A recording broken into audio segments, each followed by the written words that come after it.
Here we are again. Let's turn our clock back to story time. In the last chapter, chapter 5, the kids went with Fluffy to the hair salon, I do believe. Now this is chapter 6, all for fall. Fluffy stepped out onto the back porch and took a long, deep breath. How she loved the autumn. She loved everything about it, the smell of spices and wood smoke, the taste of apple cider and pumpkin pie, the sound of crows off in the distance and the crunch of dried leaves, the candles, the colors, the candy corn, everything. Today was her favorite kind of weather, sunny, a blue sky, but chilly enough to wear comfy sweaters. She stood by the side of the house and chose a red rake. The green one had at least 6 prongs missing, and was too small for the job. Every year their 3 maple trees would let go of 50 hefty bags worth of crinkled leaves. It was beautiful to watch them fall, even though it meant more yard work. The red rake practically fell into Fluffy's hands, ready to be used. She started raking from the southwest part of the yard and dragged the leaves over the wet grass into a nice neat pile towards the back. This seemed the best option due to the direction of the wind that day. After 15 minutes, she rested her elbow on the rake and looked up into the trees. She wondered how many more leaves there might be up there. As she foolishly began counting them up, a yellow leaf detached from its branch and floated down to the yard. Puddles was an avid collector of leaves. She pressed them in a special book she had made entitled Puddles Plants. She even managed to find some specimens when they were at the beach that summer. "Mommy, look at this one." "Yes, that's from a willow tree," Fluffy answered, holding Puddles' hand. "What about this one? That's from a birch tree." "What a find," Fluffy smiled. "Well, Bunny found that one," Puddles answered. "Oh, I see." Not one nature walk went by without Puddles halting suddenly to pick up some form of plant life. In fall, however, when every leaf they encountered was uniquely splashed with color, it was hard to walk at all. "This one, and look at this one," Puddles would say, collecting the orange, magenta, yellow, and red swirled leaves. Upon their return, she would get to work laying each one out carefully in an encyclopedia to be pressed. After a week, she took them out and glued them in her notebook, but sometimes she would forget and leave them pressing for months or even years. Once, when Fluffy was looking up the word onomatopoeia for Clifford, 20 flower heads showered out of the book like confetti. Fluffy spotted 2 pumpkins that were rotting on the porch. She ceased her raking and decided to bag them up for the trash. She didn't dare lift the lids because she knew they would be coated in mold. Throwing out the carved pumpkins from Halloween was always a bit sad to her. She remembered when the kids had carved them. Whisper's job was carving and Stars was tracing the design. "That isn't scary enough," Clifford had complained. "She's making this one happy.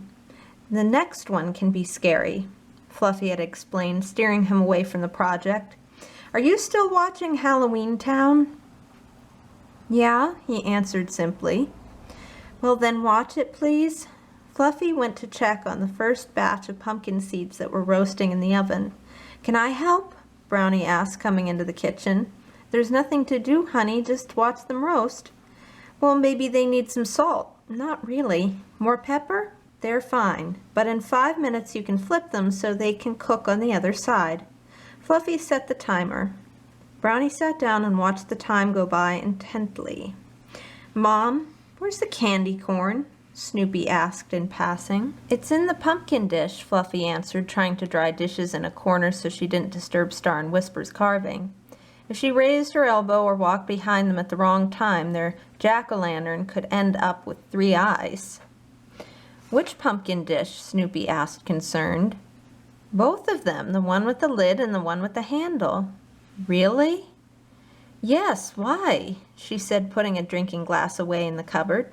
"Because it's all gone." "All of it?" Fluffy nearly fell over. It can't be!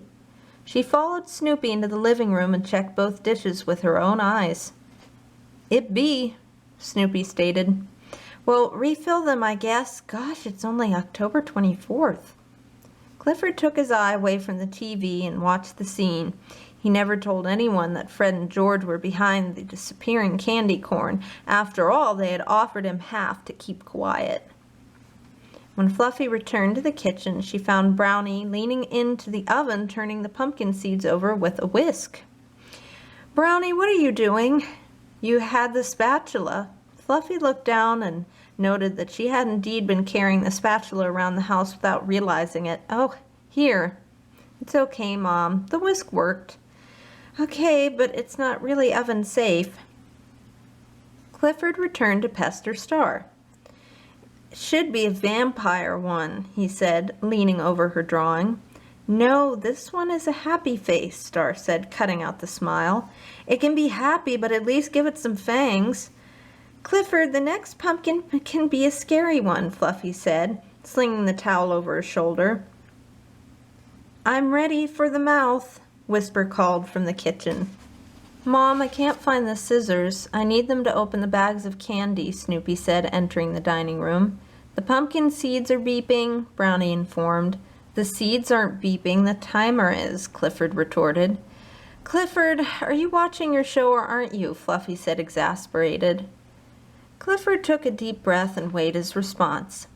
He hadn't been able to have the jack-o'-lantern face he wanted yet. He kept being asked to watch a TV show he'd seen before, and now he couldn't point out the simple difference between seeds beeping and timers beeping. That did it. Fred and George ate all the candy corn. "All of it?" Fluffy asked.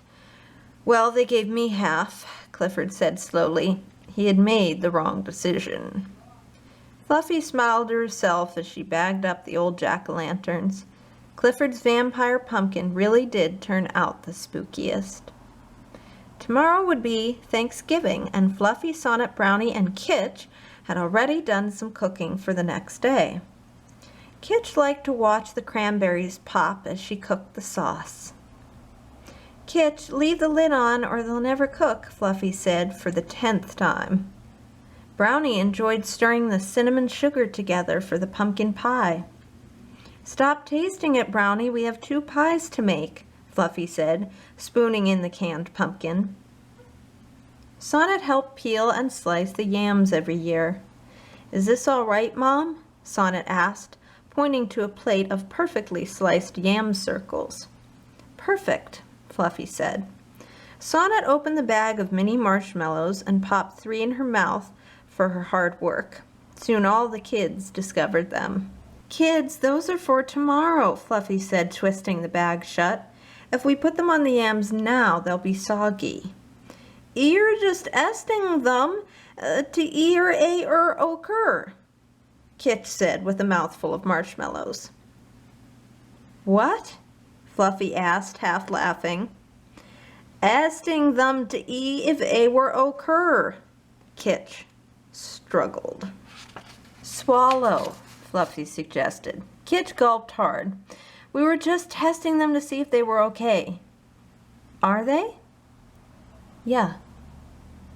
When Thanksgiving Day arrived, Fluffy and the girls would prepare apple punch, turkey, gravy rolls, stuffing, jellied cranberry sauce, mashed potatoes, green bean salad, spiced whipped cream, and Buckeye fudge. Fluffy had bought regular Cool Whip for the younger kids. Socks always enjoyed saying "Cool Whip" and driving everyone crazy. Husky liked to take advantage of the opportunity to relax and simply do nothing. Nothing would consist of keeping the little ones out of his wife's way while she set the table.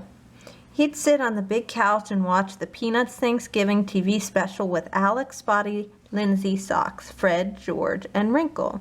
And every time he reached over to crack open one of the mixed nuts, a little voice would ask, "What do you have?" When Fluffy was finished raking, she stood back and admired her job. What a nice, clean, out-of-the-way pile of dried leaves she had constructed. The next sight she observed was her children bursting out the back door and running over to jump up and down in the leaves. The end. Remember, it's never too late to learn and grow. I'll see you next time.